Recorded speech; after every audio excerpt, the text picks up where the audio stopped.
Question. Alors comme ça, l'homme descendrait du singe?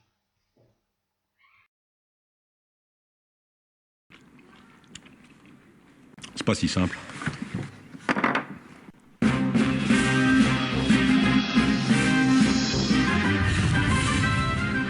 Dire que l'homme descend du singe n'est pas tout à fait exact puisque cette expression place clairement l'espèce humaine à part des autres singes. Or, si l'homme descend du singe, alors il appartient à la famille des singes. Dire le contraire serait comme dire que vous êtes un descendant de votre grand-mère, mais que vous ne faites pas partie de la même famille, ce serait grotesque. Donc nous ne descendons pas du singe, nous sommes des singes.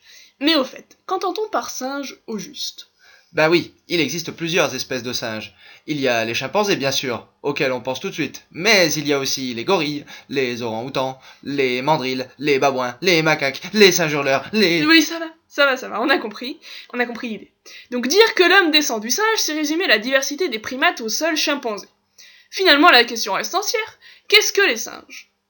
Mettre l'homme à part des singes, c'est dire qu'il ne possède pas d'ancêtre commun avec les autres singes. Or, cela est faux, puisque le chimpanzé, par exemple, est génétiquement plus proche de nous que de n'importe quel autre singe.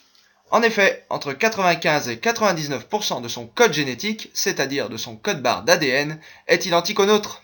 Donc finalement, nous descendons des singes, comme les chimpanzés, les gorilles et les orang-outans descendent aussi des singes. Nous avons tous un ancêtre commun qui était déjà lui-même un singe. Et le mot singe rassemble tous les descendants de cet ancêtre commun, nous y compris. Ainsi, soit l'homme est un singe, soit le mot singe ne veut plus rien dire.